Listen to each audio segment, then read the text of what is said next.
नमस्कार. आपण ऐकत आहात चैत्राली यमगर लिखित गुंतता हृदय हे भाग 4. मी असं ऐकलं आहे की तो जाधव परत आला आहे म्हणून. इकडे NK आणि त्याचा ग्रुप एका टपरीवर जाऊन मस्त चहा पीत बसले होते. चहाचा एक घोट घेतच NK आपल्या मित्राला बोलतो. हो, मीही ऐकलं आहे. आजच शिपाई श्याम सांगत होता. तसं आता हर्षदही त्याला आपल्याकडची माहिती पुरवतो. आणि तुला माहीत आहे, त्याने खास करून आमचा क्लास मागून घेतला आहे म्हणे. आणि त्याला कारण माहीत आहे कोण आहे? तोच आता त्यांचा दुसरा मित्र कुणाल बोलतो. कोण?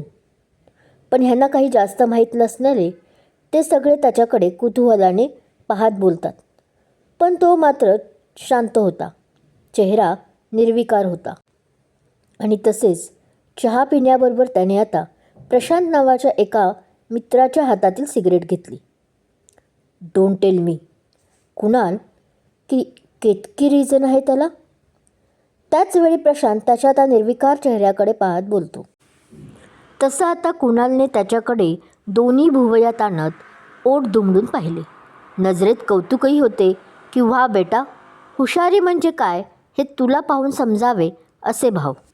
What nonsense. पण ते ऐकून आता थोडा रागात NK बोलला.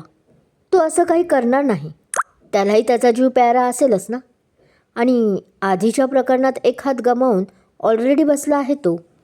आता काय त्याला पाय तोडून घ्यायचे आहे का? त्याने आता किंचित हसत पुढे म्हटले. ओय भाई, मी काही यात पडणार नाही बरं का. पण तोच प्रशांत आता परत बोलला. आत्ताच एका प्रकरणातून आलोय बाहेर. त्याने आपले हात वर करत म्हटलं. आपल्याला काय करायची गरज आहे? त्यावर आता हर्षद बोलला. तिचा बॉयफ्रेंडच त्या जाधववर एकटाच भारी पडेल. तो पुढे हसून म्हणाला. हे मात्र खरं आहे. यावर NKनेही शिक्कामार्तब केलं. पण गरज भासली तर मी करेल मदत. त्याने आपल्या गालाला हात लावत म्हटले. कुणाला? जाधव सरांना की देशमुख सरांना? कुणालने आता एकदम थंड आवाजात म्हटले. बघू. वाटले तर दोघांना? त्यानेही तसं मग दात काढत म्हटले. NK, तू काही सुधारायचं नाव घेणार नाहीस बघ. तसं आता कुणाल हसून त्याला डोळा मारत म्हटला. एवढा 3 महिने जेलची त्या देशमुखमुळे हवा खाऊन आला. पण तरी त्याच्या वाट्याला जायचं काही सोडेना. ओय, असं काही नाही हं. यावर मात्र NK गंभीर झाला होता. रिअली असं काही नाही. यावर आता कुणालने त्याला एकवार पाहत म्हटलं. साल्या, मगाशी पाहिले ना आम्ही. तो अभि तुला कशी खुन्नस देऊन गेला ते. तो हसून बोलला, ज्यावर हर्षदने त्याला टाळी दिली. तेही हो हो म्हणतच. हे बघ NK, जे झालं आहे ते झालं. आपण त्या दोघांची माफीही मागितली आहे. तर आता उगाच. पण आता प्रशांत त्याला सल्ला देत बोलतो. ज्यावर NKनं फक्त एक रुक्ष कटाक्ष टाकला, ज्यात त्याने एक भुवई आपली उंचावली होती. हो, मग मागितली माफी. पुढे? NK अजूनही गुरमीत बोला. सोड. तुला काही बोलायच्या आणि सांगण्याच्या मी मनस्थितीत तरी सध्या नाही. प्रशांत थोडे रागातच बोलला, ज्यावर कुणालने एक कश घेत त्याच्याकडे फक्त पाहिले आणि नकारात्मक मान हलवली. मग मी बोल किंवा मला सल्ला दे असं काही म्हणालो आहे का? त्याने पण त्याला सुनावले. तुम्ही दोघं जरा शांत व्हा रे. पण त्यांची किरकिर ऐकून आता हर्षद बोलला. मला सांग NK, ती मुलगी कोण होती रे? पण तेवढ्यात हर्षदला आकांक्षा आठवली आणि त्याने जरा गांभीर्याने विचारले. कोणती मुलगी? पण NKला समजलेच नाही. अरे तीच रे, मगाशी तो अभि खुन्नस देऊन गेला तिच्यासाठी. तोच कुणालमध्ये बोलला. तो गावठी झुमका? तसं आता त्यावर किंचित हसून NK बोलला. म्हणे त्याची ती जान आहे.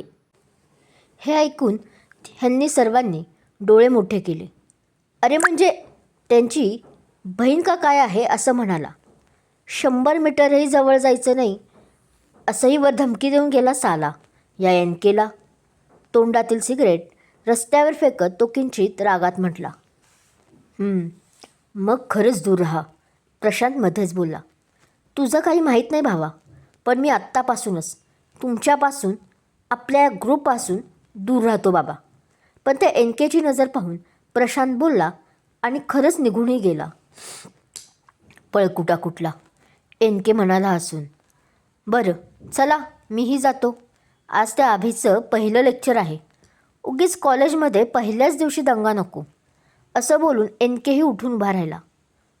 हो, आम्हालाही त्या जाधवचं आज लेक्चर करावं लागेल. तसं कुणाल व हर्षदही उठून वाकडे तोंड करत बोलले आणि तिघेही मग आपल्या आपल्या क्लासकडे वळले. तर हा आहे या 4 जणांचा ग्रुप. एन के मेन, कुणाल, हर्षद आणि प्रशांत. एन केसुद्धा एक पैलवान आहे आणि रणवीर गायकवाड म्हणजेच केतकीचे वडील यांना तो आपले गुरु मानतो. रणवीर गायकवाडसुद्धा एक कुस्ती पैलवान होते. एन के आणि अभिची पर्सनली आधी काहीच दुश्मनी नव्हती. एन केचे खरे नाव आहे नवनाथ कुदळे. त्याचे आजोबा राजकारणातील एक मोठी हस्ती. अभिचे वडील प्रतापराव देशमुख कराडचे मंत्री. त्यामुळे ह्यांची फॅमिली दुश्मनी होतीच.